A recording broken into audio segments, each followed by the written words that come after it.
I see we have a big number. All right, fantastic. Recording has started. So I see we have a big number of people on the call tonight.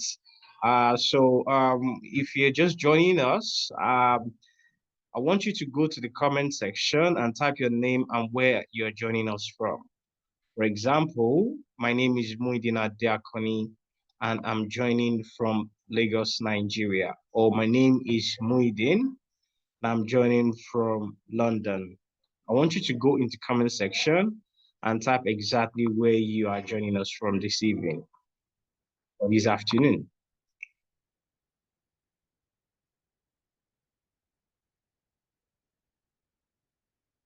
All right, fantastic. Moyo's iPhone said, Laura Moyo, and I'm joining from ATL. All right, good to have you here, Laura. All right. Sunday Zakia said he's joining from Lagos. Fantastic. It's good to have you here. Right? Okay, so tonight, I think I've seen just two people. I want more people, more comments. I want more comments to jump into that, to be dropped in the chat box so we can flow along with it. Right, Emmanuel from Port Harcourt, Onokwemi Call from Lagos. I have a lot of people from Lagos, Nigeria, and Ibadan. I can see Tiwalola from Ibadan. Okay. Oh, I think I see one UK. All right, Demola Conde joining from UK. Fantastic. Good to have each and every one of you here tonight. So tonight, what we'll be doing is we'll be talking about cybersecurity.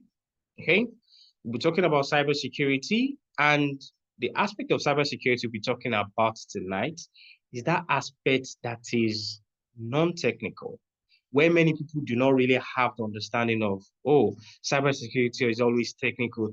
I need to know this, I need to know that. But tonight, you're in luck because we'll be talking about that aspect of cybersecurity that has no sort of technical, that does not require any form of technical, deep technical understanding of practical to get a job in this space. And tonight, we'll be discussing all of that. Do you have any first-timers in the house? If you have first-timers in the house, I want to see a 1 in the chat. If you've been to any of our tech weeks, Deborah from South Africa, that's interesting. If we have first-timers in the house, if you're just joining Analytics, being in a session like this for the first time, I want you to drop a 1 in the chat box. Just drop a 1 in the chat box. Oh, fantastic. Moyo is joining for the first time. Oh, if you're joining for the second time, or let's say you've been to this type of series before, you can drop a 2 because I can see 1 is a whole lot. So trust me, the ones that you have, the ones that are just joining for the first time, you'll be getting a whole lot of value from tonight's session.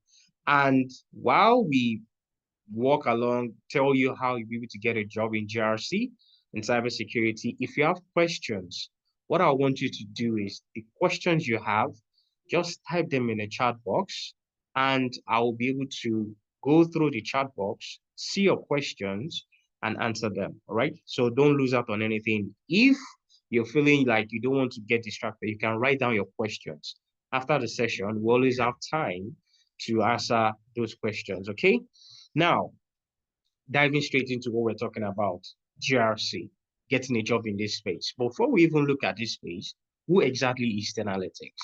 So Analytics is an edtech organization, an edtech company, all right, that we're focused on helping and providing training in the space of tech and delivering comprehensive data consulting services. In the span of over 4 years, we've been able to help over 3,000 students that have no technical background at all. Like that's people that have nothing, no idea, zero idea about tech. We've been able to help people like that transition into their first role in tech, and we cut across all over the world. We have students all across from UK, US, Canada, Africa, Europe, even Asia, right? And when we are talking about commitment to helping people transition, we have a lot of world-class trainers that teach you in data analytics, business analysis, data engineering, data science, financial analytics, and HR analytics. Then you have the HR project manager. Then you have the cybersecurity we'll be discussing tonight, and soon to come the AI engineering. All right. So, but tonight our focus is going to be majorly on cybersecurity. All right, and how to get a job in the non-technical aspect of cybersecurity. And myself, that I'm talking to you, my name is Muidin Andiakoni, right? And I have well experience in analyzing data, data analyst, and business intelligence, helping businesses and organizations make sense of their data and help them to make strategic decisions. I've helped over 500 non-technical people transition and get their job in the tech space, all right? So I'm more like I'm in a position to be able to give you that guidance and advice on how exactly you can be a non-technical person, learn cybersecurity, be that person in GRC and get yourself a job in this space, right? I have a lot of experience across different sectors of the economy. Currently, I'm working in the health tech and in the finance space. I also have experience in the logistics, in the FMCG, and in health tech. Now, I won't be doing this all alone tonight. With me, I have a very most senior colleague of mine, very top-notch most senior colleague of mine. She is a force to reckon with in cybersecurity. So she will be the one that will be running this show together tonight. And Vivian, are you with me 100%? Yes, I'm here. Please confirm you can hear me. Yes, I can hear you loud and clear. So Vivian will also be joining me tonight and will walk you through how you can be somebody that does not have any technical background and be able to get yourself a job in GRC. All right, Vivian? Yes, sure. I'm here. Thank you. Okay. All right. All right. Good evening, everyone. My name is Vivian Isiama. I don't know if I'm like spotlighted right now. Please. Right? Let me know if I'm Okay. spotlighted. All right. Okay. Thank you. All right, so my name is Vivian, and I'm a senior cybersecurity specialist here at Analytics. I have skills in security operations, threat intelligence, incident response, digital forensics, just to name a few, right? And I hold certifications in the ISC 265 in cybersecurity, BTL1. I recently got my security analyst certification last month. Yeah, and like in fact, I have a whole wealth of experience, like when it comes to cybersecurity. And the truth is, coming on this session, I'm a living testimony of someone that came from a non-technical background, right, to cybersecurity. So I just don't have skills in GRC, I have skills in several other aspects. So I'm someone that you should actually listen to while going through this session. Can we move on to the next slide, please? Hi, Prince. Can you hear me?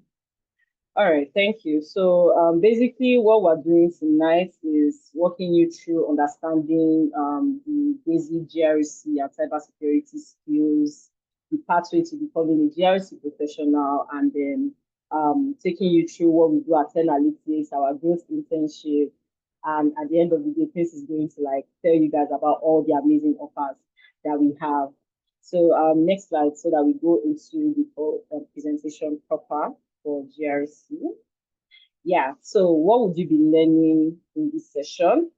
Basically, we're going to be looking at what GRC is, why GRC is perfect for non-tech people or like someone coming from a totally different background that is not science, right?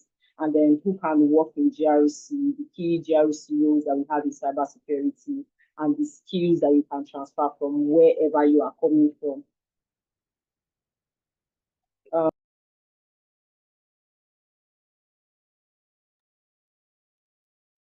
Apologies for that breaking transmission. All right, thank you. So what exactly is GRC? So GRC stands for Governance, Risks, and Compliance. So when we're looking at GRC, you're basically like ensuring that your organization has the ability to to meet certain business objectives? What are the roles that are put in place, or what are the things put in place to set the tone for that organization to meet the security mandates, right? And then when we look at risk management, we are basically looking at the process that we use to determine and classify different risks posed by organizational activities. Yeah, so you have employees in your organization. Employees could like be susceptible to like phishing attacks. They could click on links. Things could happen. Maybe like there's a break-in in your organization. That's what risk management is trying to manage for you. And then when we look at compliance, you're basically ensuring that your company complies with certain rules and regulations and basically standards, right, pertaining to any industry you are in. So if you're like in the healthcare sector, you want to like adhere to like HIPAA, that's if you're in the US, right? If you are like in the payment card industry or like financial sector, you want to adhere to like PCI DSS, which is for payment card, okay? And then for like general information security, you can use like the ISO standard. So basically in cybersecurity or in GRC, you don't need any coding experience. That's for GRC. You do not need any coding experience. You basically just need your strong writing skills, analytical thinking, critical thinking. You need to find creative ways to solve problems in the organization, right? And GRC is like the perfect entry point when it comes to like getting a job in cybersecurity. And guess what? Like we have many roles and many transferable skills. So if you're someone that maybe you work like in hospitality, you basically be talking to a lot of people like on a daily basis, right? So you just have to talk to your colleagues, explain what this policy is about, and tell them, oh, this is why we need this particular policy in our organization, right? So it's not just centered around policy making, but at the end of the day, like GRC is really amazing. Trust me. Can we go to the next slide, please?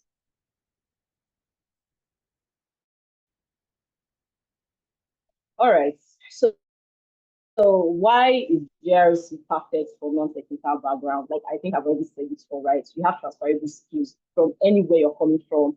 You need your communication skills, project management. If you manage any project at all in your life, trust me, that skill is required in cybersecurity, and you can basically just come over here and do your thing, and it's not going to even look like you're never a GRC analyst in the first place, right? If you're someone that really writes very well, even if you don't write very well right now, that's a skill that you're going to easily pick up the moment you come into cybersecurity. And like I said, creative thinking, you need to critically think, how do I solve this problem in the organization? People are clicking on a lot of phishing links. What do I do? Oh, we now look at security training for our employees, and then we're looking out for maybe carrying out some certain tests to see, okay, did our training work, right? That's basically like the whole thing when it comes to GRC. And then there's a high demand of professionals in this field, not just GRC, cybersecurity generally, right? We have a high demand of individuals in the industry with these skills, right? And we are rooting for you to actually like start your journey and come and take up this space. Okay, so every industry needs a compliance and risk professional because risk exists in every organization. There's no organization that risk doesn't exist, whether in healthcare, telecommunications, educational, everywhere. Risk exists everywhere, and you are needed, right? And this is a growing field. So increase in different regulations and frameworks, more GRC rules. Okay, so it's like never ending. There are a lot of rules that are available to you when it comes to cybersecurity. And like I said before, no coding is needed for GRC. You just need to focus on understanding the policies, the frameworks, the standards that are available to you and whatever your organization is dealing with at that moment. Let's move on to the next slide. All right. So who can work in GRC? I think I'm just like saying everything on my slide before we even get there, right? But if you graduated in law, business, finance, social sciences, like I said in the beginning, right? I'm a sociology graduate. Yeah. So I basically graduated from social sciences, and look at me today. Like I have other skills aside from GRC. I even have other technical skills in incident response, pen testing, so no matter where you are coming from, cybersecurity is for you. Okay, if you have those strong writing documentation skills, I'm very good at reporting, right? So that was something that was very, very like essential when I got into the field. So writing, documentation skills, communication and teamwork. I'm very big on teamwork, right? And then analytical thinking, project management. So like I said, if you've managed any project before, this field is for you. All right. Let's move on to the next slide so that we can see some of the frameworks and standards that we have in GRC. So some of the frameworks and standards we have are the new cybersecurity framework, ISO 27001. We have HIPAA, which is the Health Insurance Portability and Accountability Act, and PCI DSS, which deals with payments card industry and data security, right? So for the new cybersecurity framework, this is basically created by the US government, and it provides a simple structure. So if your organization is just looking for that simple structure, oh, we don't want to stress ourselves, we don't want to start complying to so many things, right? The new cybersecurity framework comes in handy to help you structure your environment in a way that everyone knows what to do concerning security, right? So for the new cybersecurity framework, we have 6 core functions, which are the govern, identify, protect, detect, respond, and recover. So maybe you might be asking yourself, oh, this is a lot, but basically all I'm saying is what like GRC is basically about. All you need to do is understand everything I'm saying, right? And do your own research. That's how to like succeed in this field. Okay, so for the 6 core functions, which are govern, identify, protect, detect, respond, and recover, basically, like I said, governance is basically looking at setting the tone. How should things be done in this organization, right? That's what governance is looking at. And then for identify, you basically want to identify your assets in an organization. Assets like your customer data, your employee data, your devices in your organization. Those are assets, right? They hold very, very high information to your organization. So you want to make sure that you're identifying them. You want to identify the vulnerabilities that exist within them and how to mitigate these vulnerabilities rather, right? And then we come to the protect function that tells us about protecting these assets. Okay, so I've identified that we have like 500 devices in my organization. How do I protect them, right? That's what the protect function is basically looking at under the NIST cybersecurity framework. So when we've been able to determine, okay, we've been able to protect these devices, we've been able to protect data, we're now going to go on to the detect function. So the detect function is basically speaking to being able to monitor your environment. So this is where you hear things like SIEM tools, right? Security event management systems. So you are looking at like detecting, is there anything abnormal in our environment? Has anybody clicked on a phishing link? Has the phishing link maybe generated into like a malware infection in our organization, right? So that's the detect function. You want to make sure that you are able to monitor, to have visibility in your environment. And then we come to the respond function that speaks to being able to respond to incidents that you have now detected, right? So we just spoke about the detect function. So yes, I've detected that something is wrong in my environment. What do I do, right? That is what the response function speaks to. So you want to look at, oh, what do we do? How do we contain this? How do we like eradicate it? How do we like get this thing out of our environment? That's what the response function basically talks about. So everything I'm saying, right, this is all you need to know and like explain it the way I'm explaining it to an organization to tell them exactly why they need to implement these frameworks or these standards. And then we look at the recover function, right, for the NIST cybersecurity framework. The recover function basically is looking at recovering from the incident. So yeah, we've had like a malware infection, there's been like a phishing attack throughout the organization. How do we recover from it? How do we check these systems and make sure that everything is actually clean, right? That's what the recover function is looking at. Because at the end of the day, when it comes to cybersecurity, we have core principles like confidentiality, integrity, and availability. So the recovery function is basically looking at the availability. So if there was anything affected, maybe, for example, the attack was able to like bring down a company's website, for example, and your website is used by your customers to like order goods, or maybe you sell things, right? And people go to your website to like place their orders and everything. You basically want to make sure that you bring that site back up and functionally, like it's functioning properly, like it's never left, right? That is what the recover function is looking at. So the new cybersecurity framework is widely used across industries, and it helps organizations to understand and improve their security posture. So if you're someone that is looking out for like not really complying or like having a certification in these standards or frameworks, you want to use the new cybersecurity framework. So let's move to the ISO 27001. So the ISO 27001 framework or standard is a standard actually, right? It's an international standard for managing information security, right? It outlines the best practices for creating an information security management system, which we know as ISMS in GRC. Okay, so many companies use this as a benchmark to stay secure and compliant. And they're not just complying, they're also telling you as their customers that we hold your information very dear to our hearts. We want to make sure that we are protecting this thing, right? And we are showing you proof that this is what we are doing. That's the essence of the ISO 27001 document, right? So it has a list of controls and different steps to like help you understand, okay, these are the things I can implement in my organization to make sure that I keep customer data safe. And then we'll move ahead to the HIPAA, right? So this is Health Insurance Portability and Accountability Act, and then PCI DSS. So these are basically like industry-specific standards. So like I said, HIPAA basically speaks to the healthcare section. So you want to make sure that your patient's data, their test results, everything is kept safe. You don't want to like have breaches and then everybody's test results is flying everywhere on the internet. People are like having their identities exposed, right? And maybe like whatever is going on with them is exposed on the internet. You don't want that. So you definitely want to adhere to the HIPAA standard if you work in healthcare, right? And for the PCI DSS, card information. So you know those numbers that are written down on your card, the CVE number, CVV number, and then the long numbers written at the front, right? Including your name and even the expiry date.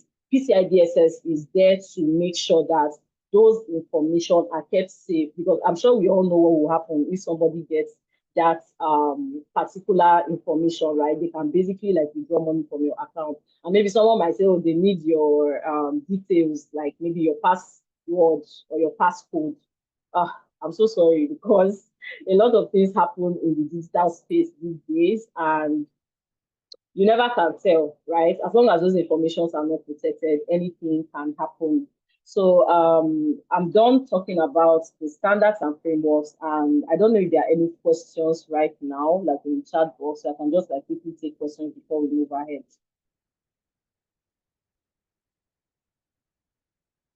Prince, are you there? Okay, I think I can access Yes, I'm that. here. So there are no questions. So I think since there are Okay, no questions, we can move on. move ahead. All right, thank you. So if you have any questions, please drop them in the chat box and I'll attend to them like quickly before I hand over to Chris shortly. All right. So for key GRC roles in cybersecurity, like there are a lot of roles and it depends on the organization as well, right? So for GRC roles, they could be merged into one and it could be separate as well, right? It just depends on the organization, like I said. So we have the GRC analyst. So this person is going to like monitor and manage cybersecurity risks and controls that I talked about, right? So this particular role could be like merged with different other responsibilities depending on the job description that that organization has put out, right? So we have other roles like risk analyst, compliance analyst. I'm sure that like with all the explanation I've done from the beginning, you already know what a compliance analyst is supposed to do, ensure that the company follows the compliance framework or compliance standard, like the ISO, like the NIST I just spoke about, and then we have GDPR that speaks to EU citizens protecting their data, right? So for risk analysts, you basically assess risks in the organization and report to stakeholders. So who are these stakeholders? Management, other employees, or depending on like what the hierarchy is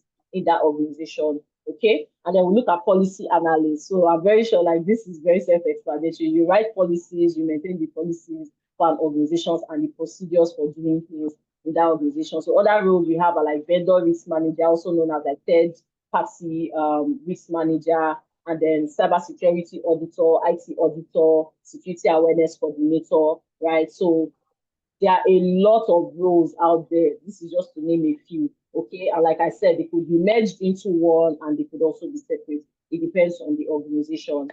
Next slide, please.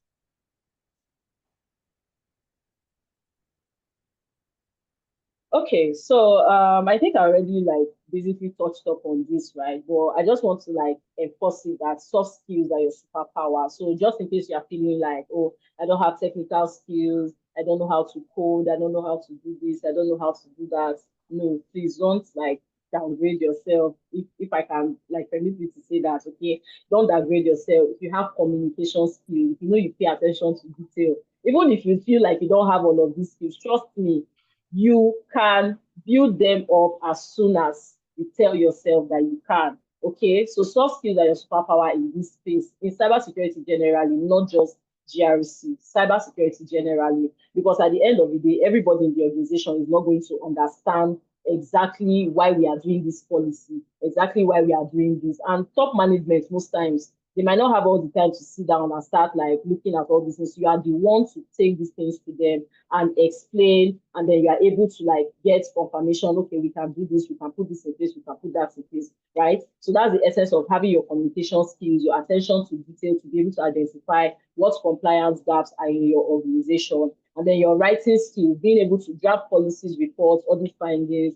and research.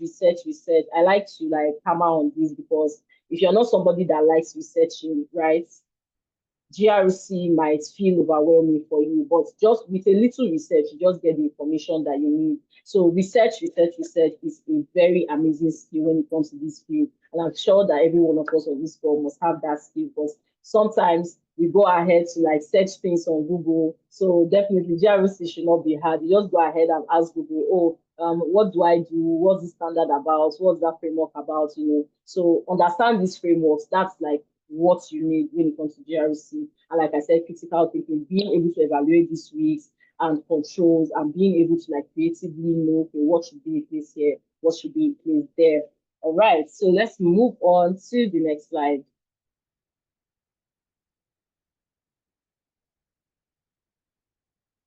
I don't know if you can hear me clearly. I think I heard someone saying volume, please. I'm not sure if I'm not audible.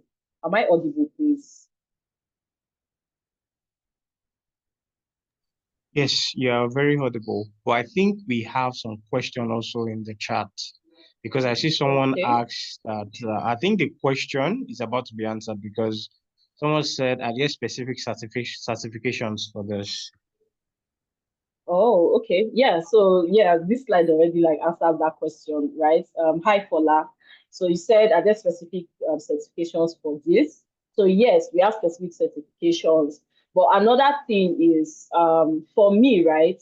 I wouldn't like want anyone to like rush and say I'm going to do certifications. Yes, certifications are important, but you need to understand these frameworks, these standards first before you are going ahead to like do certifications. Yes, certifications help you to like tell employers that, oh, I have this skill and I know what I'm doing, right? But the fact that you're even going to work on projects, the projects are more important to them sometimes more than even that certification. They want to see what you can do hands-on, right? And that's what we provide you here at Analytics at the end of the day. So yes, while we encourage you do certifications if you are ready for them, right? But make sure that you understand these frameworks, these standards, how to apply them and when to apply them, right? So I can like basically you can see like the GRC certifications that we have on the screen already. So we have like Content Security Plus, gives you a bit of technical, and then the juicy part of GRC, being able to understand the different controls, and then we have ISC2 certified in cybersecurity, taking you through like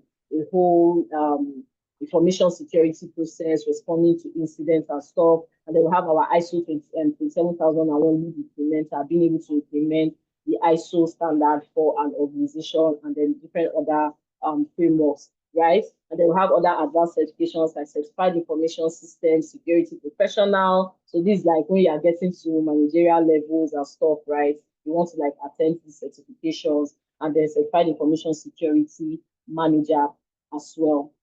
I don't know if I think there's another question here. Good evening, everyone. Which aspect of cyber security can accounting graduate who is good with data analysts focus on? Okay, so it depends on you, right? One thing that I like to say, if you like GRC, then go ahead with GRC, right? There are different career paths in cybersecurity. We have incident response, we have cloud security, we have human factors in cybersecurity, speaking to like, security awareness trainings and stuff, right? We have security operations, we have pen testing. So it depends on you. If you feel like, oh, I'm a more technical person than when it comes to like non-technical, then you can go ahead and like go for like the technical things like pen testing, cloud security, incident response and stuff, right? But if you really want to like relax, you don't want to do all the technical stuff, go ahead and do GRC, right? So it depends on you what you like. You just do a little research and you'll be able to find out, okay, this is my transferable skills to this particular place. This is what I can do here and there. So definitely, okay, I think your name is Miriam. Yeah, Miriam. So you should be able to like know exactly where you want to go in cybersecurity. But GRC is a great fit for a data analyst, right? It's a great fit. So if you choose to do that, that's fine. Let's see. Hi, please will this slide be shared with us for individual study to revise what she's facilitating? Okay, I think Prince is going to answer that, but I believe that the slides are going to be shared with you guys. Okay, so I don't think there are any more questions in the chat. So before I hand over to Prince, can I please get share access to share my screen, please? Okay, all right, fantastic. Let me stop sharing. Okay. All Then right, so please, please let me know when you can see my screen.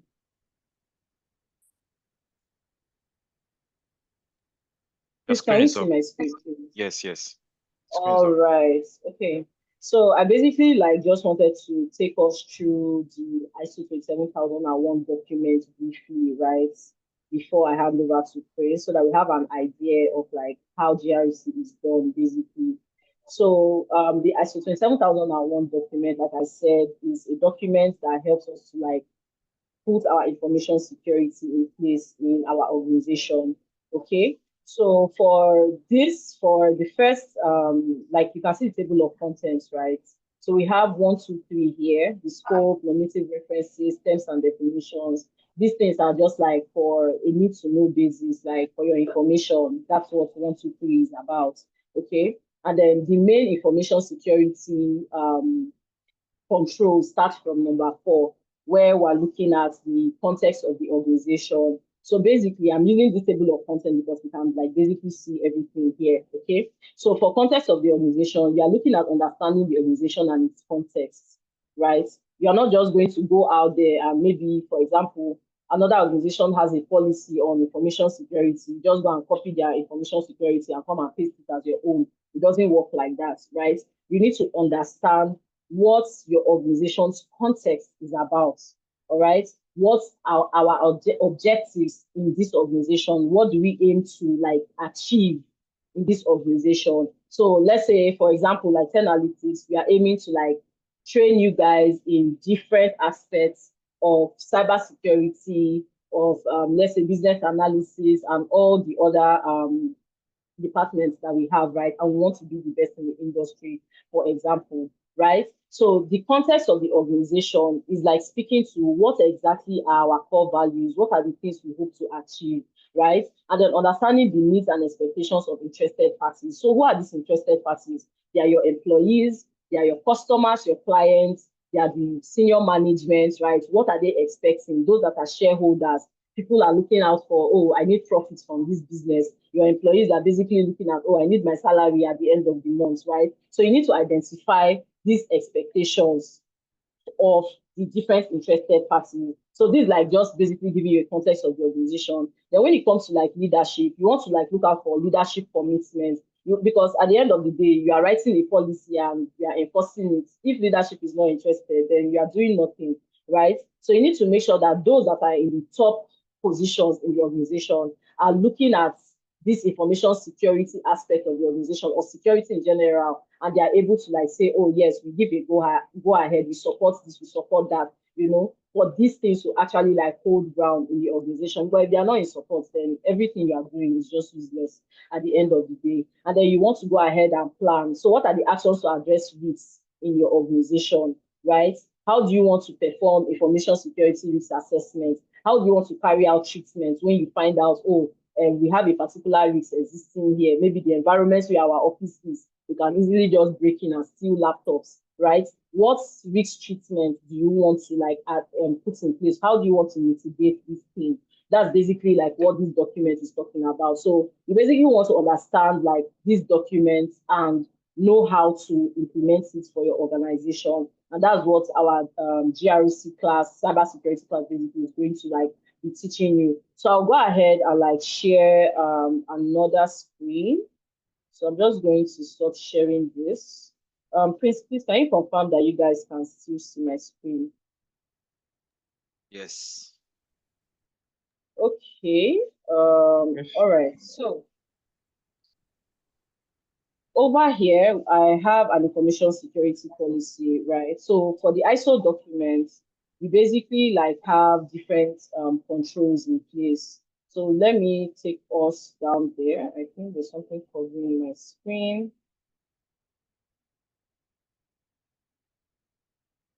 Okay, so we have 4 domains for our information security control. So we have 4 domains, which are organizational controls, we have people controls, and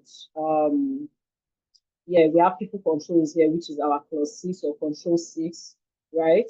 And then we have physical control, which is looking at the physical environment of the organization.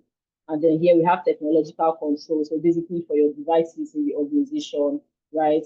So for this, right, this document is basically like telling us what controls to implement. So definitely every organization deals with different kinds of information for customers, internal information, your business strategy, like maybe you guys have like plans of what you want to achieve in a year or like the step-by-step guide on how to achieve these things. Those are information, right? So you need to put an organizational control in place. And that's why we have this information security. So this is like just a template that I quickly like edited for this session, right? And for your information security policy, you basically like want to state who the author is, like have a document history, who the owner is for the information security department, and the version number, right? So we have the version 1.0, and as time goes on, you read the documents, you like have maybe 2.0 or 1.1, depending on your organization. Okay, so the information security policy is actually speaking to like the clause 5 of the ISO document, right? So it says policies for information security, right? So it says information security policy and topic specific policies shall be defined, approved by management, published, communicated to and acknowledged by relevant personnel and relevant interested parties, and reviewed at a planned interval if significant changes occur. So basically, that's why we are creating this policy in the first place, because we want to make sure that we're listing out all the things that we want to like take care of in our organization. So you want to like have the introduction, the purpose of this particular policy, the scope, who does it cover, and then we go ahead and list our information assets and maybe information classification. So at the end of the day, right, nobody really cares what you put into your policy as long as it helps you like put things in check in your organization. The ISO document is just like a guideline to tell you, okay, this is what you do, right? That's why we just read this place that says information security policy and topics shall be defined, approved, and and everything that it says, right? So they're just giving you like a step-by-step guide on how to do this. And this is just an example of one of such policies, right? So there are a lot of policies that we have in cybersecurity or GRC generally, acceptable use. There are a lot of them, right? Let's say backup policy. What other policies? We have clear decks and clear screens. So there are a lot of them, but this is just one to like give us an example. So this is an introduction, right? So anywhere you see organization here is basically me. I edited this not to reflect the organization's name, right? So this is just like a template now. So the organization, so let's say for example, 10 Analytics. So right, you want to give your example. 10 Analytics is dedicated to ensuring the confidentiality, integrity, and availability of its information assets. This policy serves as a framework for safeguarding organizations' information assets and aligns with industry best practices and regulatory requirements of ISO 27002. So this is just a supporting document, right, for the ISO 27001 document. So I'll also show us that it's basically the same thing, but the ISO 27002 explains it in details instead of just the annex that I showed us just now. So you want to like also tell us the purpose of these documents, right? So the purpose of 10 Analytic Information Security Policy is to describe the actions and behaviors required to ensure that due care is taken to avoid inappropriate risks to business partners and the stakeholders. So remember I said that there are a lot of people that are interested in your business and you need to protect their information, right? So in accordance with the requirements in clause 5, which is our organizational policy or organizational control, right? The objectives of the policy are to protect organization sensitive information from unauthorized access, disclosure, alteration, or destruction. So this is basically speaking to the CIA triad. Now, we want to make sure that organization, no unauthorized access, right? Confidentiality is put in place. We have to put integrity in place so there's no alteration. People are not just changing information the way they like, right? And then we have availability. So we don't just want to destroy information and it's not available when it is needed. Okay, so we want to also ensure compliance with relevant laws, regulations, and industry standards in whatever sector. So we're in the educational sector. So remember I said this is the template, right? So that's why we have this. So this was written for like an automotive organization. So like I said, in every industry, we need GRC and cybersecurity. So let's move on to the scope. So the scope is basically saying that the policy applies to all employees, interns, contractors. So depending on your company, let's say hierarchy or the people that you actually relate with, right? You have employees, you have interns, contractors, different users, it could be external, you have your customers, third parties who access or use your information assets, right? So regardless of physical location, so this is stating, so in case maybe anybody is working like remotely, you are not like in the office, right? This is basically covering it that, oh, you work remotely, this also covers you, okay? And then we go ahead to like classify our different information assets. So this is basically like classifying different information assets based on their sensitivity. Which of them, if somebody should like access your customer data, how would it impact your organization, right? So you want to basically like classify this information into different assets, processes, or like procedures on how these things are used in your organization. Okay, I will say that employees must adhere to the classification guidelines. So I'm not expecting an intern to go and be having access to my financial information. That's none of your business, right? So that's the essence of information classification policy. So when something is classified as, let's say, for just the HR department, or only like information security department, I'm not expecting someone else that is like an intern or from another department to come and be having access to those information. So that's the essence of classifying them, right? And then our information assets, you can go ahead and just list your information assets. Right here, we just listed some information assets, including sensitive information related to design, engineering, specifications, organization vehicles, including proprietary technologies,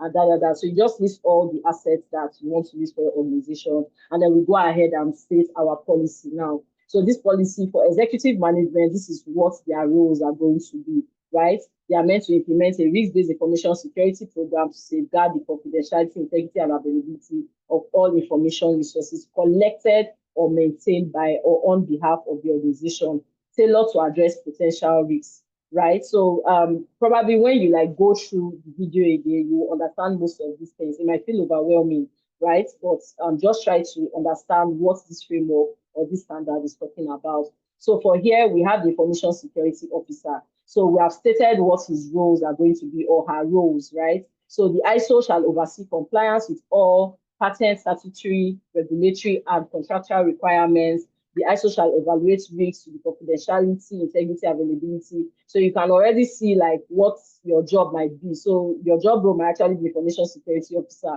So these roles or these responsibilities are going to be assigned to you in an organization. So move ahead to like all employees, contractors, and other third-party personnel. So employees and third-party vendors must understand their responsibilities for complying with the organization's information security program.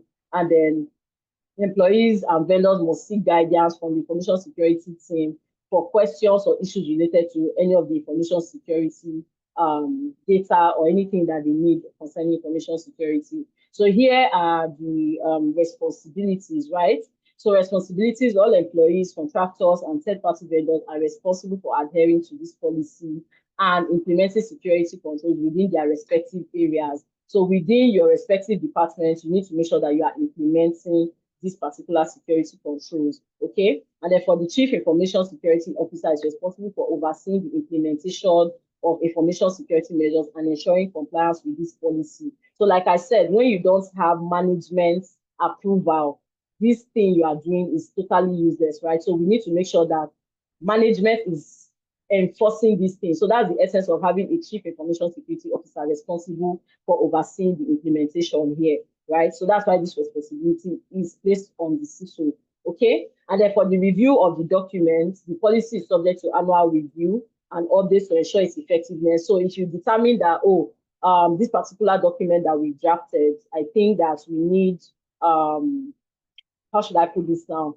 I think that like there's been some changes in the organization. Maybe we've got like new laptops, we've like gotten maybe new information, you know. We basically want to review these documents to cover those things as well. Okay, so that nothing is left out, and let's say a breach happens, you're not sure like, oh, what did I do? I did put this control in place and all that, right? So that's the essence of reviewing it. So for enforcement, we basically want to enforce that if anybody violates this policy, it may result in disciplinary actions, including warnings, suspensions, and it can even lead to termination, depending on the impact, right, in accordance with the organization's HR policies. So you see that this document is already referencing another policy. So HR might have their own policy in an organization that states whatever is going to happen to anybody that breaks this particular policy or doesn't adhere to it.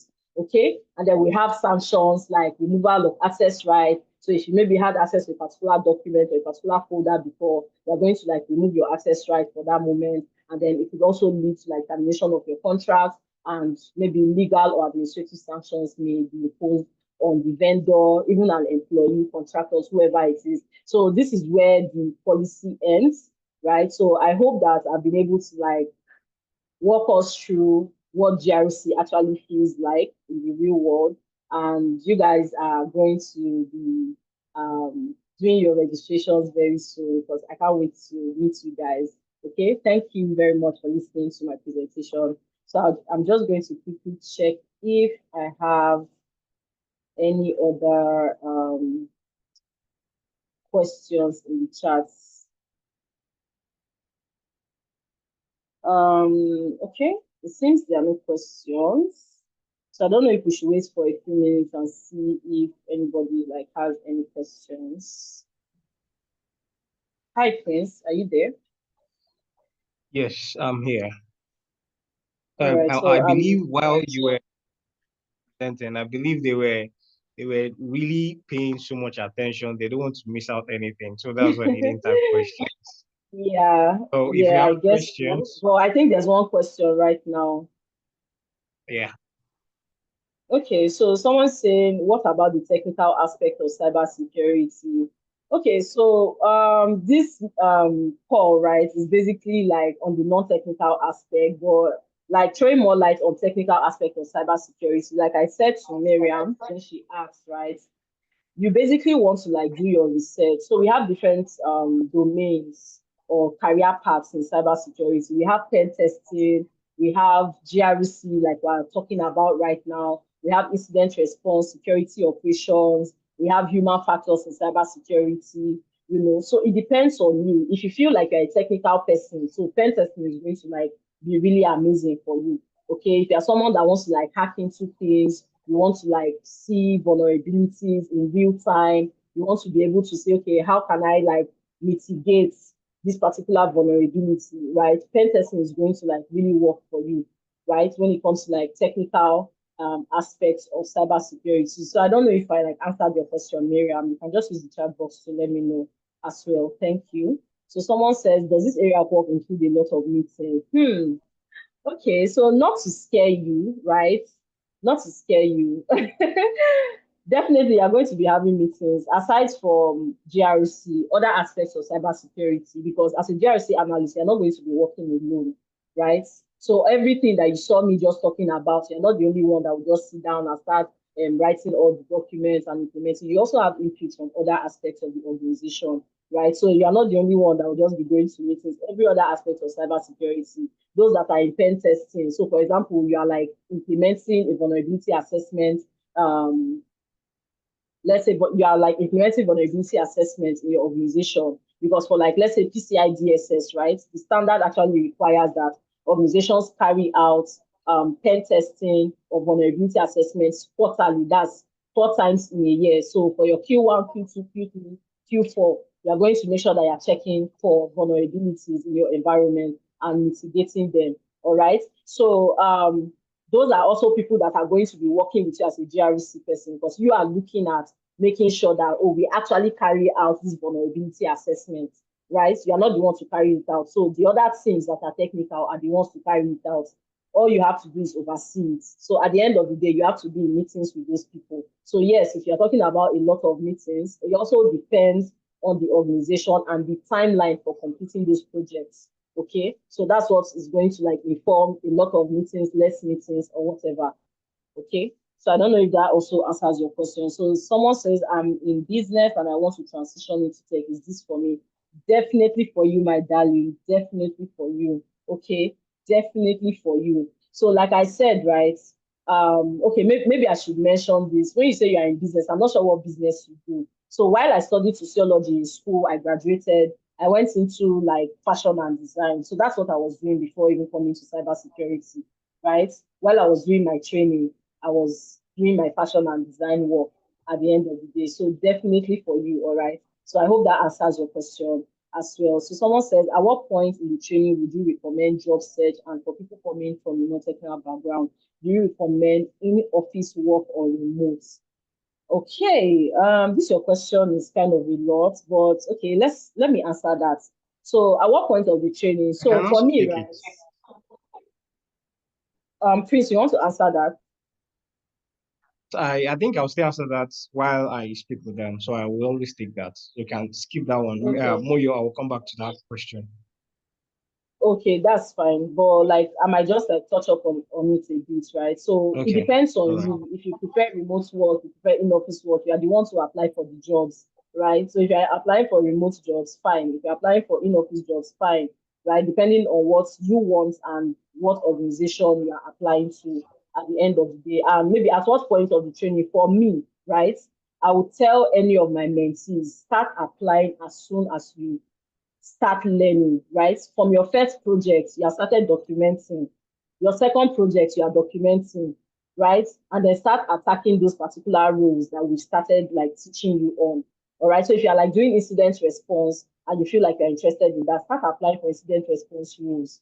Okay. And there's a way like in cybersecurity, everything just comes together at some point. So you want to go ahead and start applying as soon as you start learning. All right. So that's what I'll say. So yeah, you might feel like, oh, I'll get a lot of rejections and all, but it actually builds your confidence, number one. Number two, you go ahead to see like different job descriptions, and those job descriptions are going to inform you of the skills that you might be lacking and where you need to like focus on. Okay, so start applying as soon as you start learning. That's what I would say.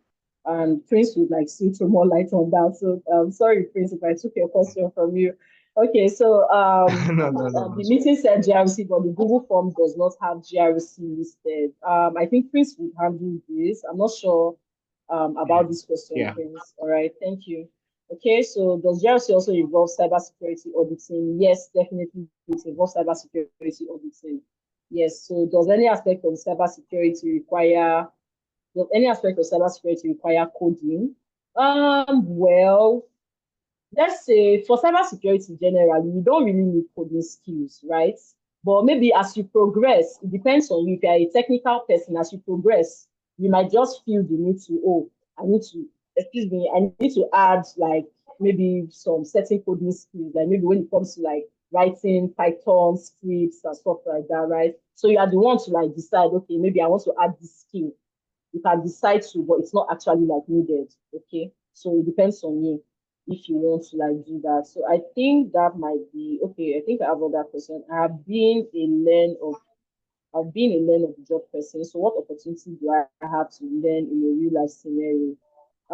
I'm sorry. I think I'm like I think this is an Olajide. I don't know if you want to like ask your question again. I'm not sure I understand what you were asking, right? So someone says, will cybersecurity framework be part of this course? Yes, it is part of the course. Definitely it's part of our cybersecurity courses, right? Someone says, how can I be your mentee? Okay, well, I think Chris introduced me earlier, right? So you can follow me on LinkedIn. You see what I do, reach out. I'm very open and receptive. Okay, so yeah, you can reach out to me to ask any of your questions as well. Okay. So I think that's like all of the questions. So I would like to like hand over to Prince. I think I've taken like a lot of the time already.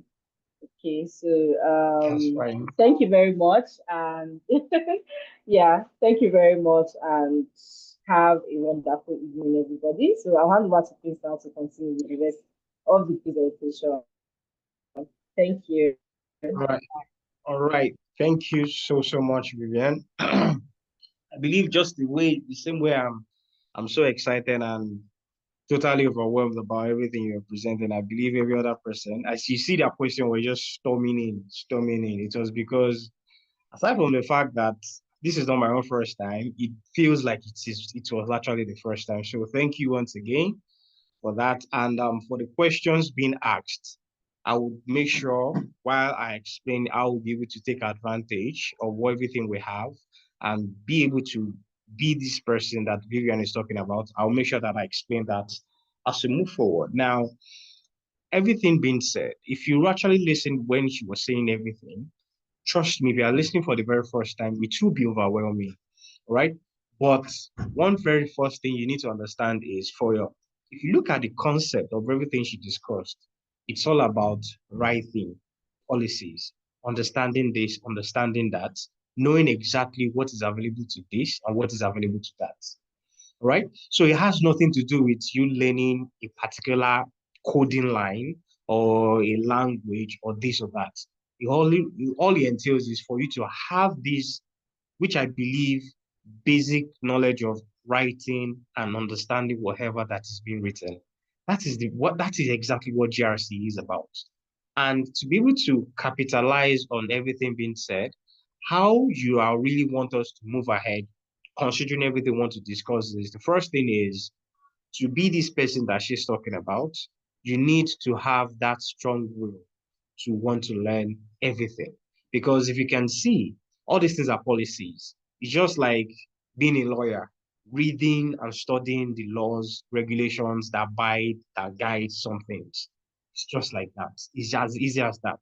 And yet, it's in that aspect of tech that you'll be able to take advantage of. Also, what you need to understand is you want to understand the cybersecurity landscape. I need to understand that a policy that you're able to set up last year would definitely not be the same thing they'll follow up this year because there are a lot of things that are changing. Cybersecurity and in general, the tech world is very dynamic.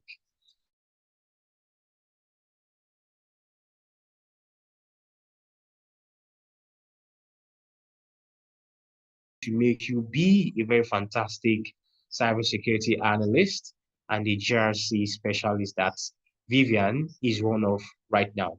Then when you're looking at, okay, so you are this person, you know exactly what you need to do. This is now the aspect whereby you build your professional network, whereby just like Miriam now looking to be mentee to Vivian, that is part of connection. That is part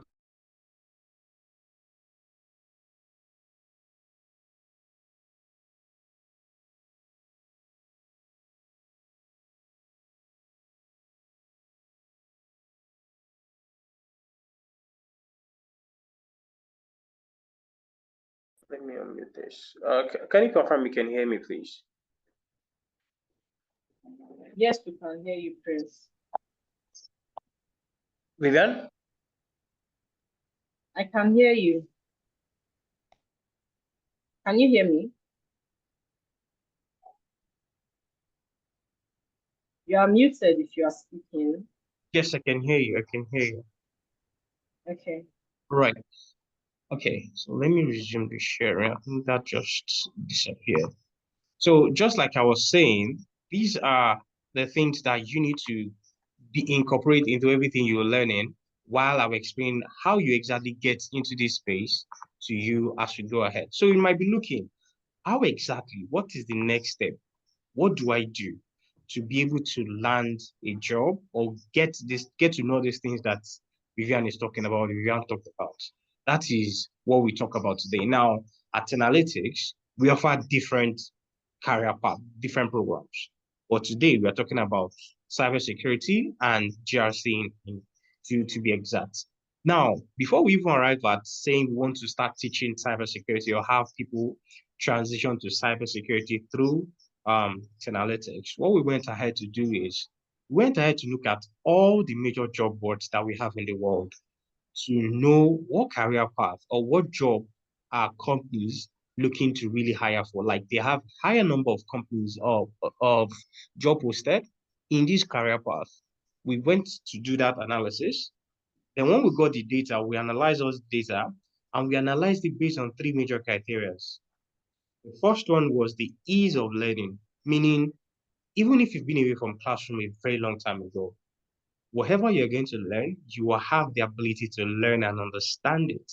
Understand it enough to be able to see yourself getting a job in this space.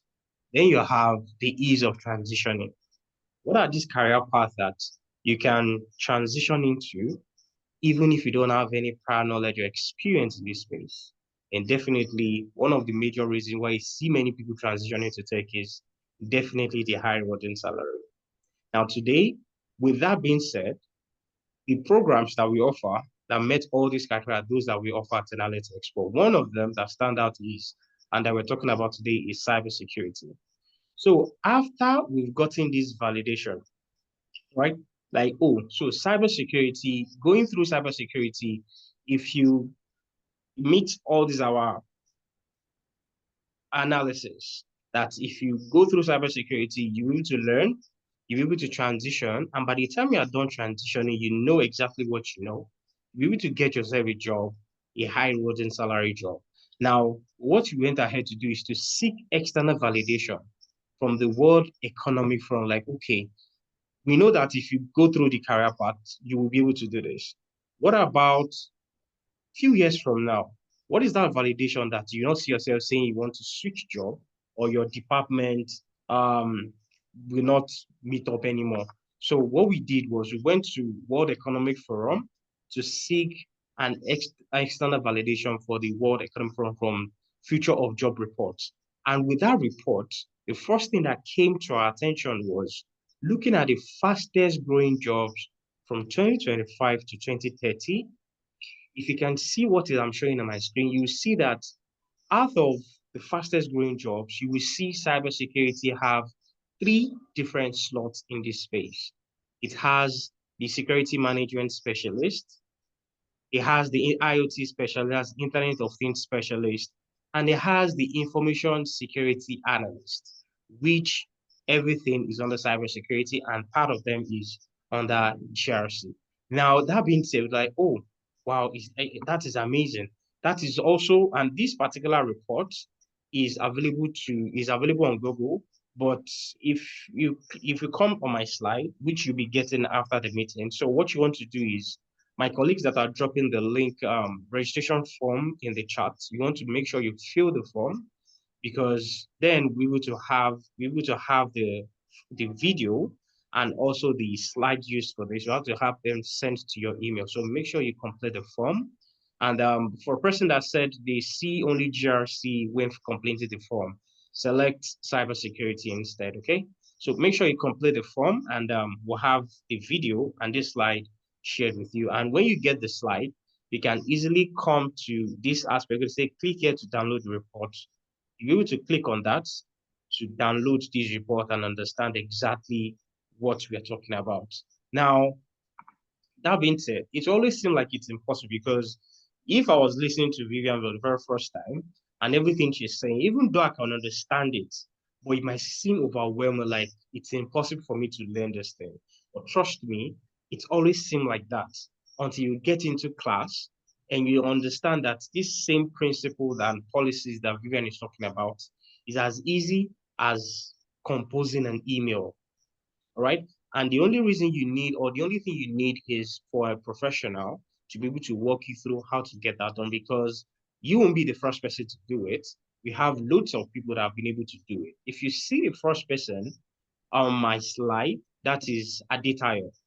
Aside from the fact that Adetayo has no technical background, he went through the cybersecurity program, and before he was done with the program, he was able to get himself a job in cybersecurity, right? That will tell you that for someone that is non-techie, probably maybe in the same spot as you are right now, no technical background, no coding, no whatever, went through the cybersecurity program and still in the program, because you can see within 60% to 70% completion rate of their training, they are able to get a job, right? This also has another question of the person saying, asking Vivian if they need to wait until they are when they should start applying to jobs. So you start applying to job, immediately you start your training. So there's a lot of structure that we have readily made for you, and I'll explain everything to you. So we have loads of testimonies like that.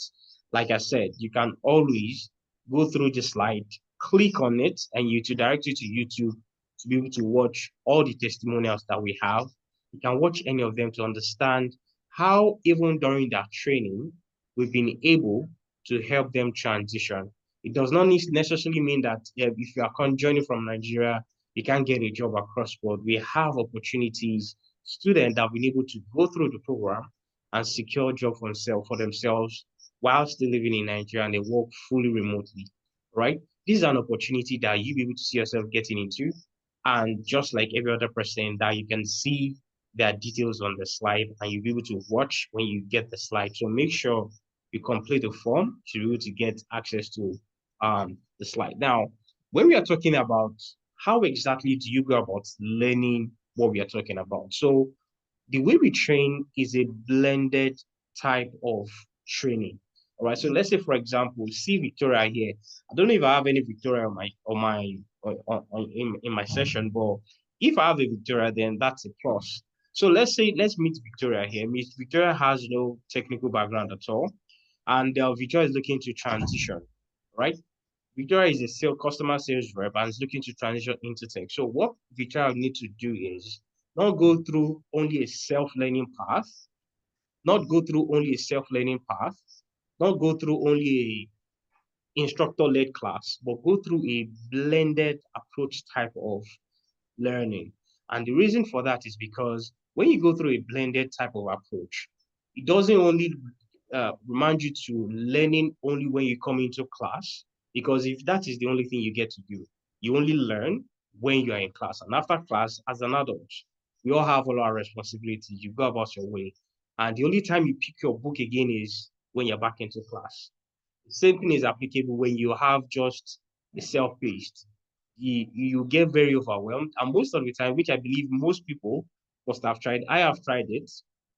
If you're learning something afresh, you go to, let's say, Udemy, you get overwhelmed. You get tired out. Something that should normally take you like 2 days, 3 days, 5 days. You see yourself spending 1 week, 1 month. You're still not halfway through. We've all been there, right? So you have a blended type of learning whereby you have your instructor, just like Vivian, has been able to walk you through a particular path. Then you have a self-paced class whereby you have an instructor, a video you watch to learn new things. And when you're done with that, your classes are always based on projects, real life projects, right? So work on real life projects to help you get those industry relevant experience that you'll be able to take directly from your classroom, take into your workplace, and see yourself being active. Like you hit the ground running, like you say, you hit the ground running immediately when you get yourself on the job, right? The same pattern you will be taking is the same pattern that we have the over 3,000 non-technical people they've taken, and they've been able to see themselves get a job immediately after completing the training. Then what you also get is you have a lot of other things, supporting system, right? Because you have what we call, you gain employability skills. The employability skills, I'm still going to elaborate much more on it as we proceed. So you gain employability skills that will more like it will weaponize your technical skills. Because when you have technical skills, you don't know every other thing, you won't really be able to weaponize your technical skills. But when you have your employability skills. You have to weaponize those technical skills and to help you get a job that you really need, right? The employability skills, I will speak more about it as we proceed. Then as you go along, you have the opportunity to always network with professionals. You have your mentors that is always there right beside you. And there's nothing more far guaranteeing of you getting a job than what we just talked about. Now, the next thing we're talking about. So now that being said, how do you get skill required to land yourself a job in GRC in 2025? What are those skills that you need? All right. So while I proceed, you might want to be dropping your question in the chat box, or you might want to note them down. All right. My name on LinkedIn is Muidin Adiakoni. So we might want to just note down your question so that I don't have to scroll up so much. So once you're done with the session, with my presentation, I won't take so much time, so we'll have enough time for question and answers. Then I'll be able to answer all your questions that you have. Now, the skills you need to land role in GRC 2025. Now, looking at the program, if you can see my screen, you can see that it has a lot of things that you will learn. Now, it's because now to be, if you look at, if you listen attentively when Vivian was speaking, talking about everything, knowing exactly the level of where access should be at, who shouldn't have access to something, when there's a new policy, when there's a new device, when there's a new this, new that, how do you set up all these things? It is because, number one, for you to function 100, even though that aspect, you don't get to work with any tools. You don't get into your laptop, set up your IDE, and start penetrating the network, trying to explore for vulnerabilities, even if you don't get to do all those things day to day.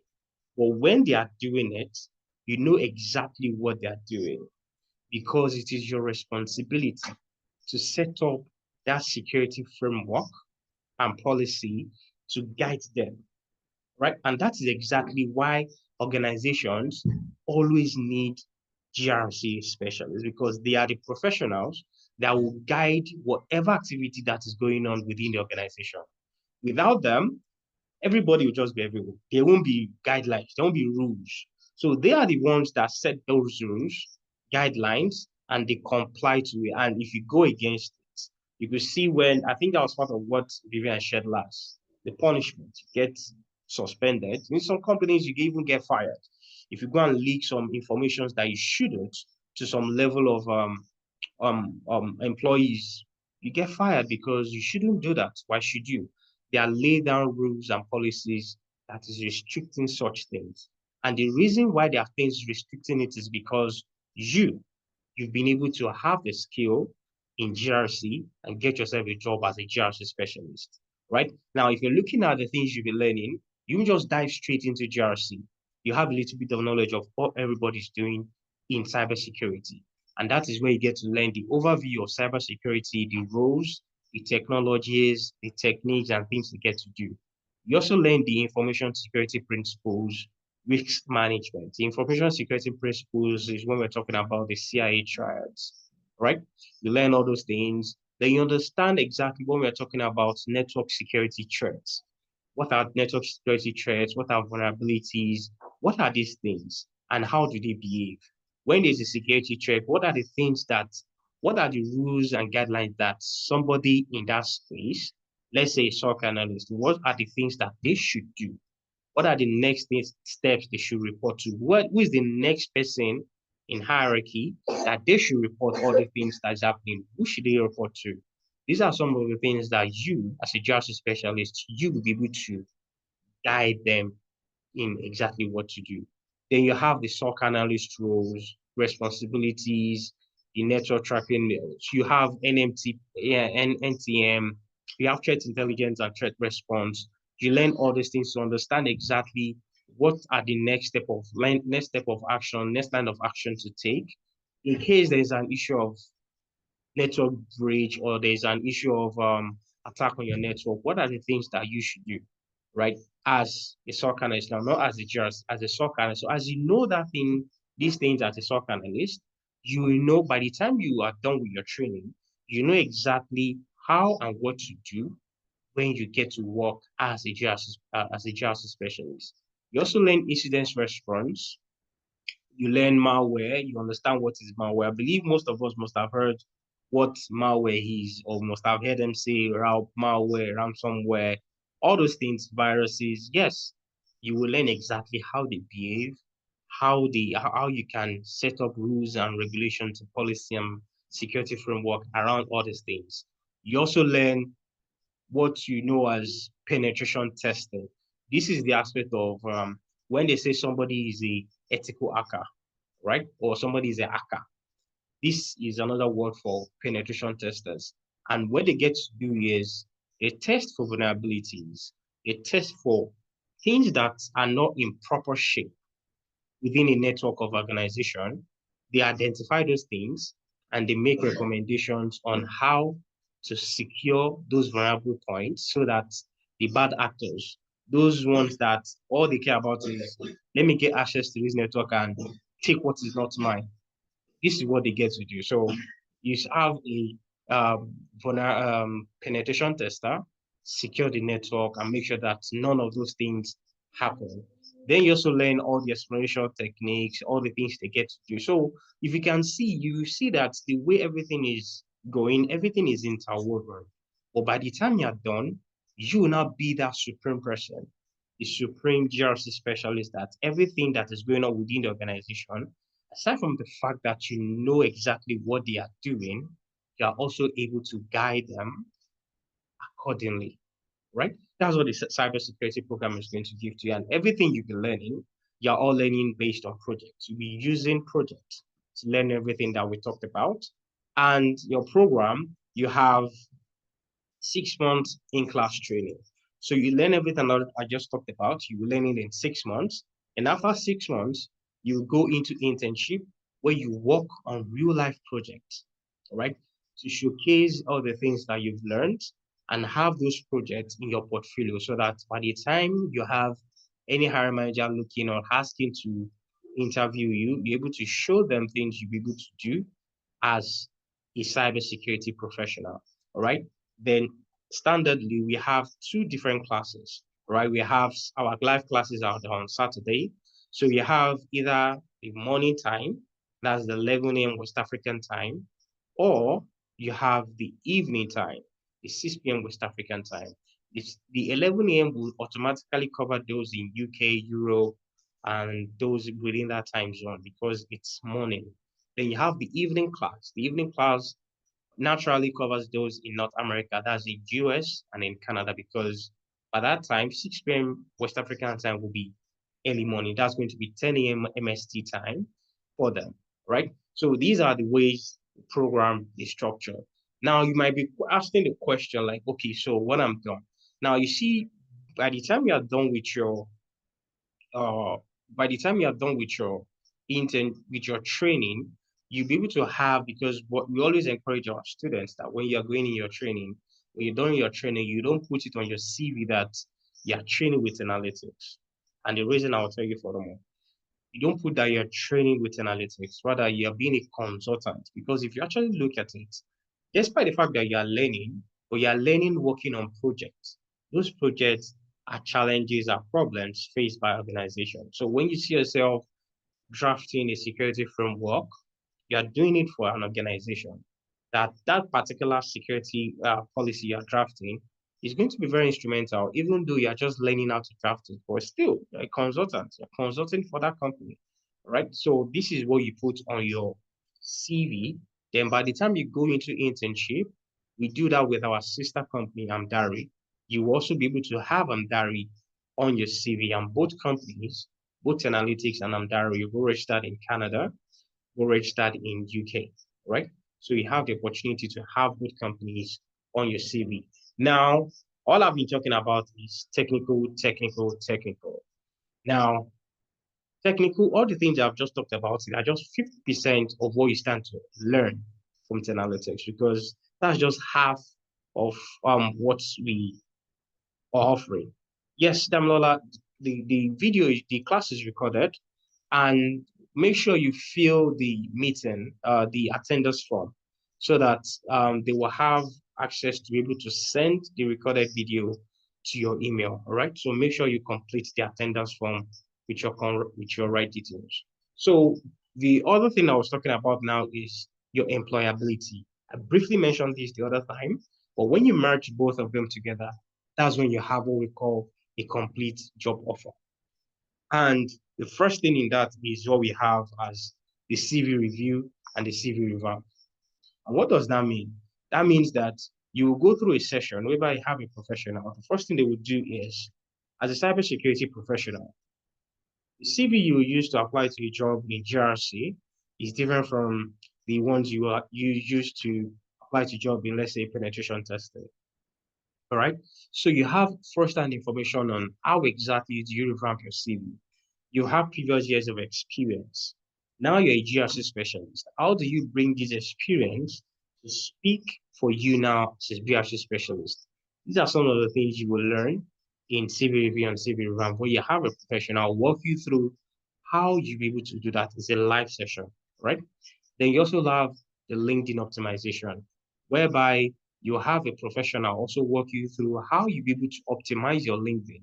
Because when you're looking at working on your CV, you're working on your CV for the purpose of applying to jobs, right? Now, your LinkedIn optimized will be able to get you the jobs that you don't even know are existing. That's the purpose of that. Because if I show you my LinkedIn present, I think earlier on yesterday, I still have somebody reaching out to me about a particular job offer, right? So when you have your LinkedIn optimized, these are some of the things that will always come your way. And it's basically to have you tap into that market that you don't even know are existing. All these things are part of what we have in the 50%. We also have sections on how to navigate the job market, where we bring our previous students back. For example, we bring Adetayo back and have him walk you through how he was able to land the job without even completing it, even while still in the training. We bring him back into their classes and we'll have him teach you how we got it done. All right. Then definitely when you apply to jobs, we expect you to have interviews. So having interviews meaning be able to reach out to us and we'll have a professional schedule a one-on-one interview with you, looking to prepare you for that role that you're looking to get into, giving you a better chance of getting acing that particular interview. Then when you ace the interview, definitely the jump will come through. Considering we while you are training, you're able to indicate that you are a consultant with analytics. This is the part whereby any organization you're looking to work for, you'll reach out to Analytics to inquire about you, about who exactly is. So I'll just pick a name randomly. So who exactly is Damilola? Right? They'll be like, oh, we know Damilola is this, is that. I'll be able to give a fantastic recommendation based on everything that you really do need. And on the job support is that aspect whereby you just landed the job. You're still in training just like at the time, and you want to do some things that you're not totally comfortable or 100% certain about. This is the app whereby you to reach out to us and we'll have a professional come on board with you and help you solve that challenge that you might be facing. Then you have a weekly mentorship session. And the reason why this is because you are just transitioning. You don't know a whole lot of things. Like I can bet you that some people on this call might just, when I asked initially, some people said they are just joining the session for the very first time. So imagine those people transition into tech and they don't have any sort of guidance. It will be very difficult. Their progress is going to be very draggy. So that is why you have what we call a weekly mentorship session, where you have a professional always be there every step you take, guiding you and telling you how you should do things to make sure that you continue to progress in your career path. Then you have the Upwork optimization, which is basically focused on people that are looking to get skilled and offer their services more based on the freelancing aspect. So you learn how to, on a live session, you learn how to set up an Upwork profile and be able to offer your services to both individuals and organizations at the same time. So you see everything being said, all these things I just mentioned, they don't come at any extra fee. So it's combination of both the technical and this employability that will weaponize your technical skills and give you the opportunity to be able to land yourself a role in tech, right? So just like I said, make sure you complete the form so that you'll be able to have access to all the success stories that we have, because we have loads of them.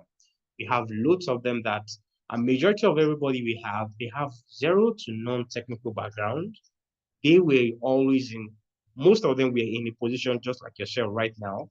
They were able to go through the program and be able to help themselves get themselves a job that they are very well paid right now. So make sure you complete the form so you'll be able to have access to watch all these testimonials and have ability to uh, understand what they're talking about. So this is also some of the success stories of previous students, like I was saying earlier, that they've been able to land a job, brought them back into the classes, and they help students, educate students, guide students on how to get the job just the same way they were able to get a job. All right. So there's a loads more testimonials, and also late last year we were able to get ourselves into the Alberta Catalyzer Velocity Program in October 2024. And what we really did in this space, it's in Alberta, Canada. What we really did is this is an opportunity whereby we're able to help make impact in the Black community, whereby we're able to help more students, more people in the Black community get themselves into the tech space. And we're able to do that leveraging the Velocity Catalyzer program and help students get into that space. Also, talking about that, the company Analytics is also registered and accredited by the American Council of Training and Development, okay, ACTD. So the certificate you'll be getting after the training is coming with this accreditation. Also, you can also click here when you get the slide. You can click here to view the accreditation that I am talking about. Right. So people will be like, okay, so what's the next thing to do? What is that next thing we want to do? So the next cohort that we have, the training that is coming up 10th of May, right? So the program for the next class for cybersecurity is starting 10th of May. And to be part of this program, you need to register as soon as possible. And what we have presently is for the cybersecurity program, the original price for that particular program is 900 US dollars, right? It is 900 US dollars, but for the first 20 people to register for this particular program, we'll be slashing off 20% discount. That is, instead of we paying 900 USD, we'll be paying 750 US dollars, right? So for the discount is not for everybody, right? It's not for everybody. It's only for the first 20 people to register, right? The first 20 people to register, you have the opportunity to take in advantage of that 20% discount. And the 750 that I'm talking about, you don't necessarily have to pay the whole 750 all at once. You have the ability to break down that 750 and have the opportunity to pay as little as $150 every month for 5 months, right? So what you want to do is you want to take advantage of the discount before the discount is over, because most of the time what we realize is the discount don't stay for long, and before you know, the 20% discount is over. So if you're keen and you stay here up until now, you listen to everything Vivian said, you piqued your interest, I would advise you to always try as much as possible to secure a spot and get into the program. Now, in a situation whereby you need more professional guidance, you need to speak with a professional. That option is 100% available and there's no charge for it. So which is what you do. Once you secure a spot, once you make your payment, let's say you pay 150 US dollars, then you also be able to, on that same platform, you will also upload your receipt. So my colleague have shared the link in the chat box. If you click on that link, it will take you to our main stack, Analytics Enrollment Center, right? So you'll be able to select cybersecurity, pay for it, but still on that same page, you will see where they said upload your receipt. Okay, so once you click on that upload your receipt, that aspect, you'll be able to upload the receipt and also select that you want to speak with a professional, right? So when you select you want to speak with a professional, even before getting into class, even before 10th of May, you are able to schedule a one-on-one with a professional whereby you have some other professionals, even including myself, were there, and we're able to give you a much more elaborate understanding about whatever it is that is confusing. Or let's say you've been working as an accountant, because I saw somebody drop that question in the chat, like, what is somebody that has been working as an accountant? What is the path and has skills in data analytics? These type of questions, when you book a session with a professional, break it down, break it down for you so you have a better understanding of exactly what you're going for. Right. So what I would advise you is take advantage of a discount, secure it, and secure a spot, upload your receipt, and we'll always be there to give you that guidance. And it's not what's the word for it? So it's not a mandatory thing. So if you make your payments, you upload your receipt, you book a session with a professional, and when after speaking with a professional, you don't believe this is something for you, you can 100% request for a refund.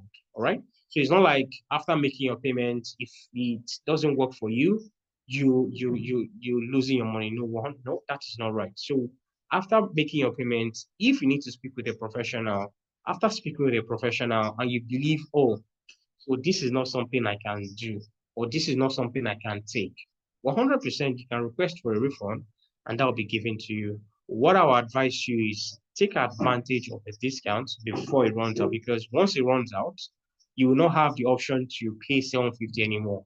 You only be paying 900. So take advantage of that. And I'll be looking forward to see you in class or in the session whereby we'll to give you a furthermore professional guidance. All right. So just like I said, the discount is not for everybody. It's only for the first 20 people to register. Okay. All right. So we have, so before I go on to other slide, I want to take few questions. All right. I think you can start dropping your questions in the chat box now.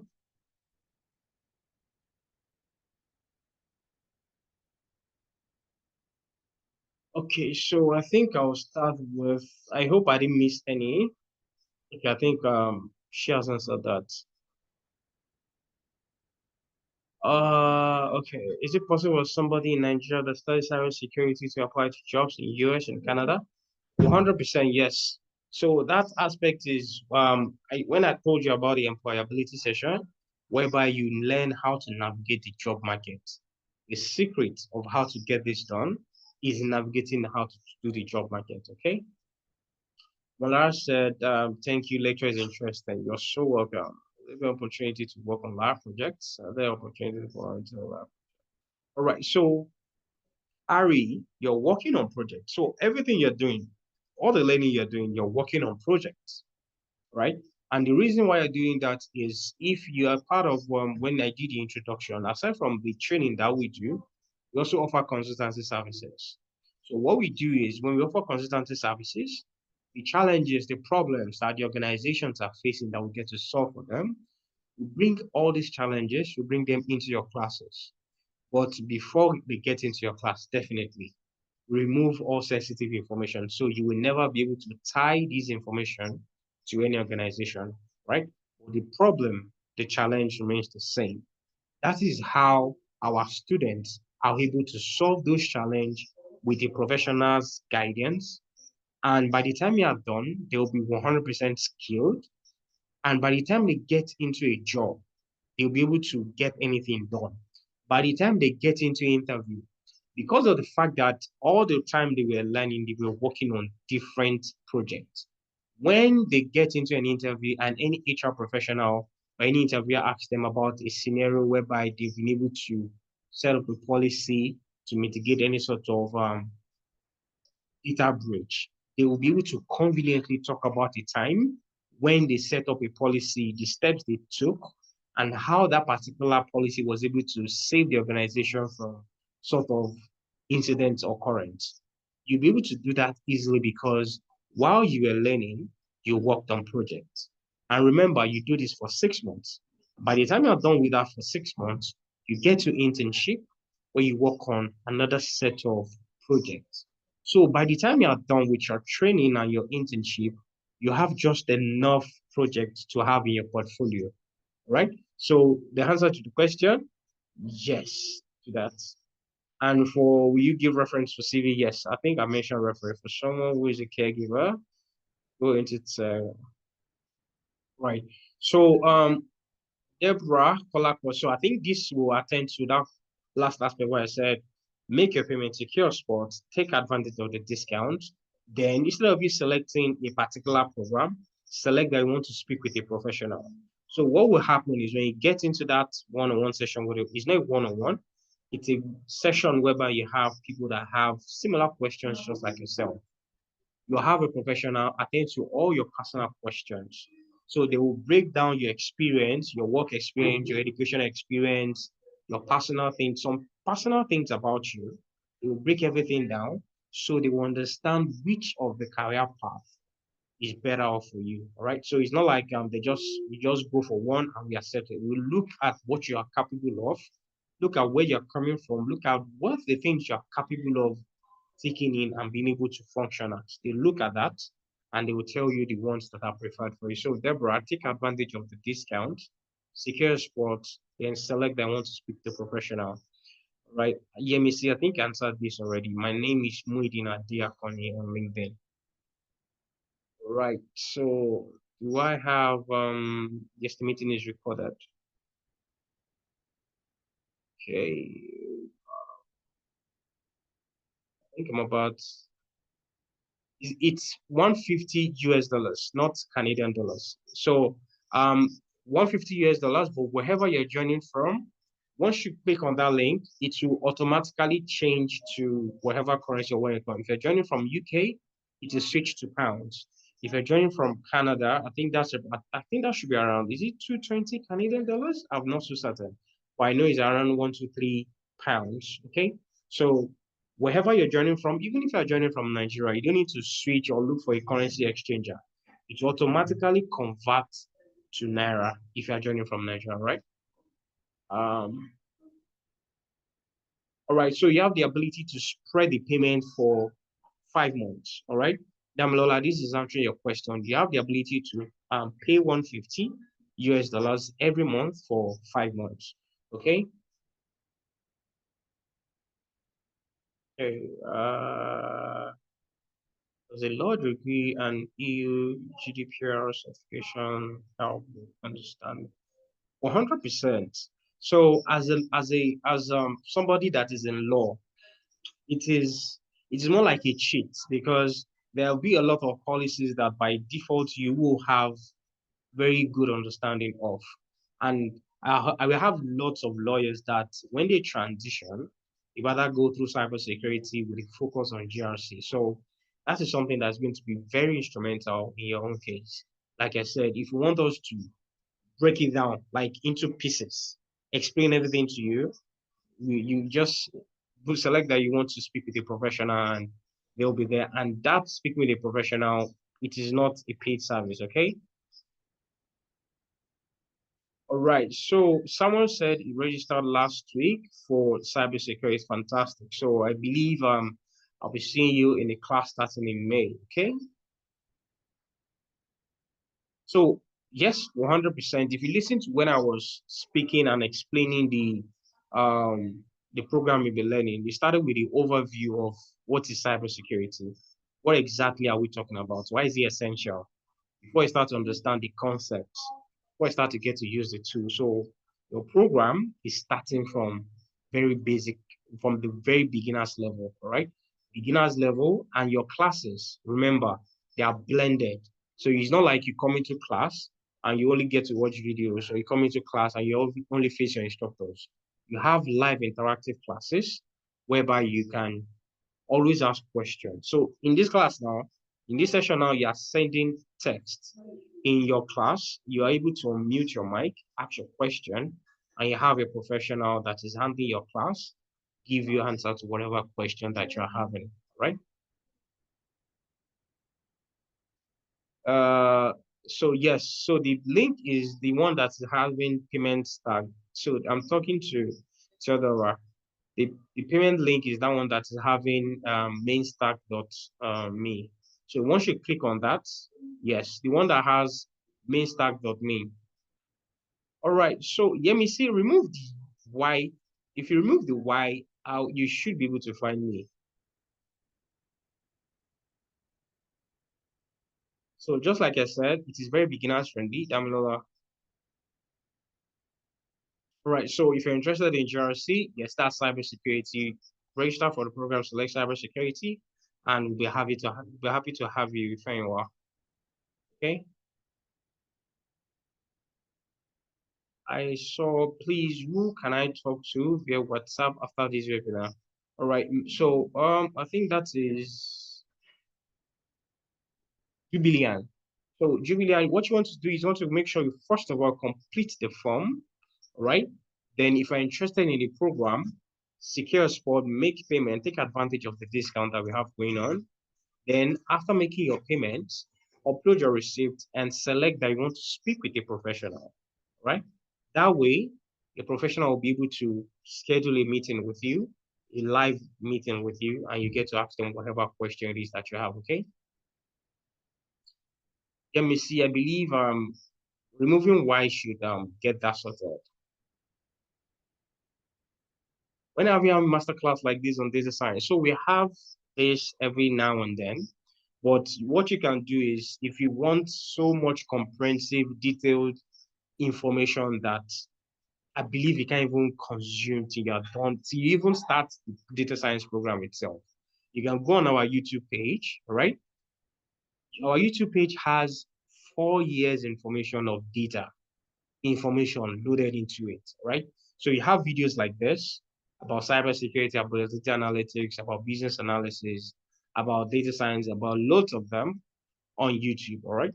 So you go on YouTube, search for Analytics, and you click on videos, you'll be able to see videos on some data science, okay? Julian, you're welcome. Right, let me see, you're welcome. So I believe we are all good. No more questions. Are we good to go? No more questions? Please, which is lucrative? Okay, I think I missed that. All right, so the good thing about that is, so you see, once you have the skill, so this question is about, oh, so your name is not written, it's written as Samsung SM. So the good thing about the tech space is once you have the technical skills and you have the ability, the proof to show how exactly skilled you are, trust me, both of them, as a matter of fact, all the 8 different programs that we offer, but focusing on cybersecurity right now. So you see the GRC specialist, the penetration testers, the SOC analyst, all of them, they are all very crucial and important. As you can see, the the GRC help organization makes a lot of things flow seamlessly and within the organization. This SOC analyst make sure that the organization is in good shape. Nothing that shouldn't come in comes in. Then the penetration tester make sure that they test and make sure that things are okay from the outside, right?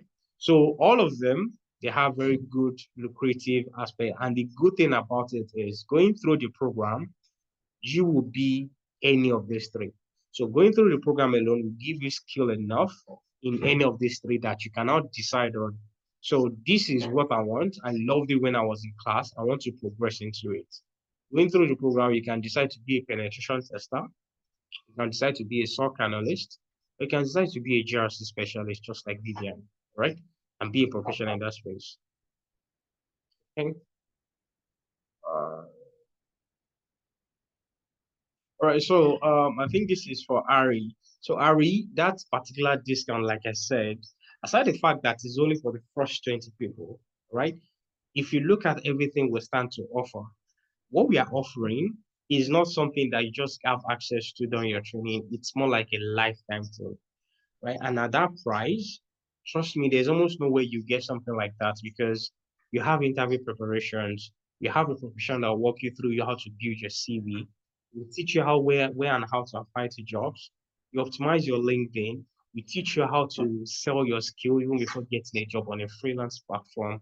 If you have interview, we always tell to it's so much, right? Even at that price, that's why that discount is not for everybody. It's only for the first 20 people to register. So try as much as possible to try to secure a spot before the discount runs out. Ari, okay?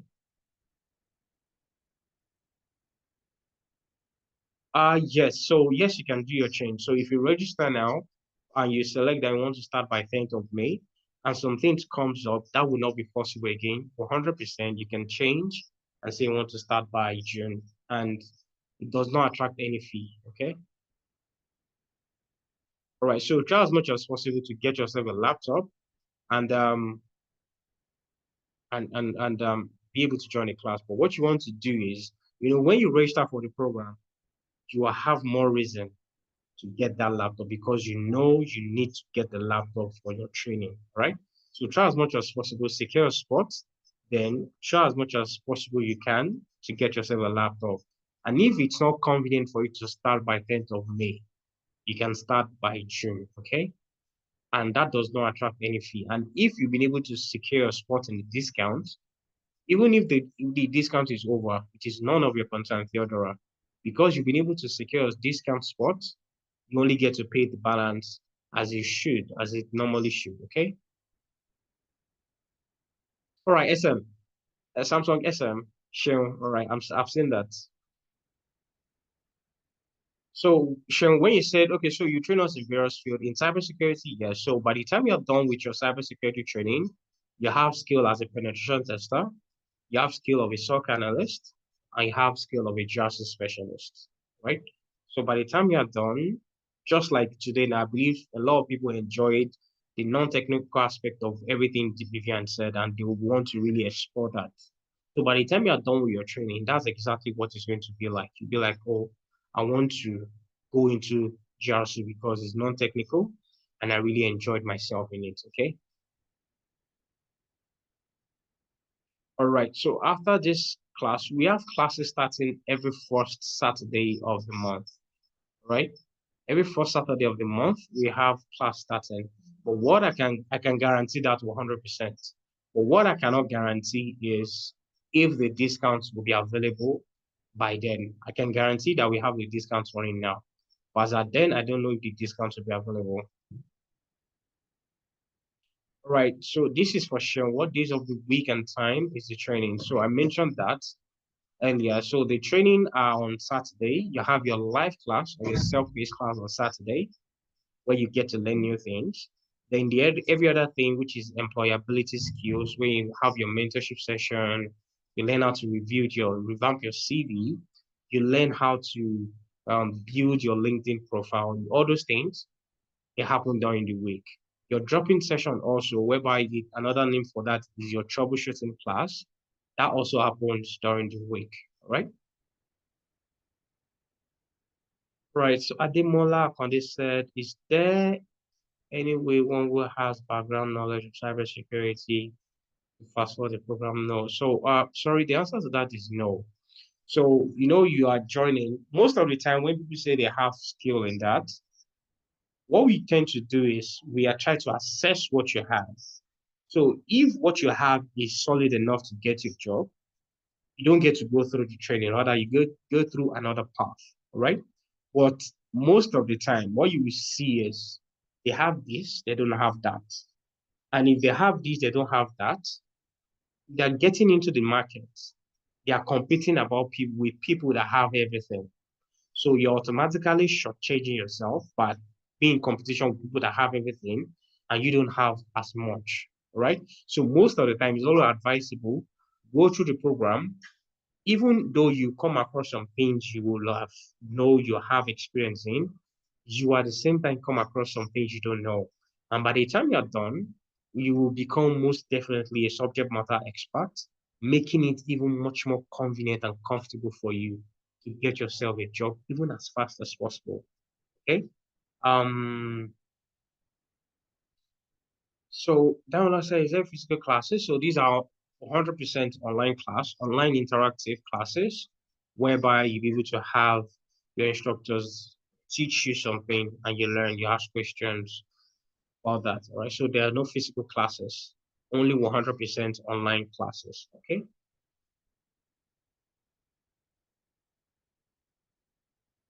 All All right. So, Olorewaju said, when we start a program and get employed after 8 months, you'll be willing to help me with interviews. So, definitely, that's part of what we offer. So, you have interview preparation sessions whereby when you, after your training, you get a job, you can always reach out to us and we'll have a professional walk you through how to prepare for that particular interview you might be going for. They will look at the job descriptions, they will look at your CV, look at everything, and be able to prepare you for that role that you're looking to go for. So Ari said, what's the full meaning of GRC? Okay, you didn't start from the beginning. All right, so that's governance, risk, and compliance. Okay, governance, risk, and compliance. Demola said, how many days in a week is your training? So you have your live learning new things on Saturday, right? That will either be either in a lab class or in a self-paced class. Then you see during the week, you have activities scattered all around the week. You have your employability sessions all scattered through the week. Then you also have what we call employer drop-in session, where, when you are learning, you're working on a project. When you're working on a project, you're working on a project using a tool. Okay. So in a situation whereby whatever that must be taught in class, you don't get it. Aside from the fact that your classes are going to be recorded and added to your Google Classroom, and you have a lifetime access to those videos, you don't still understand. You see that particular project or that particular challenge you're facing, working on, you can bring it into your drop-in session where you, let's say, for example, you're working on setting up a policy, all right? And you're having challenges, you've forgotten some things that Vivian taught you. You can come to a drop-in session that will have Vivian there. You will share your screen with Vivian, and Vivian will be able to walk you through whatever challenge or mistake you must have made. Right? That happened during the week. Your mentorship session happened during the week. Your CV revamp sessions happened during the week. In the evening, your LinkedIn optimization also happened during the week. Or your live technical class where you learn new things, that happened on Saturday, right? I've been able to answer that question. I think that was Imola. So thank you so much for Ari, you're welcome. Thank you so much for being part of the session. All right. Like I said, try as much as possible to take advantage of the discount. My colleague dropped the link in the chat box. And also make sure you complete the form so that by the time you're done, you see everything Vivian said. Trust me, it can be very overwhelming, right? So once you have the video, you'll be able to go back to it and watch it and get value.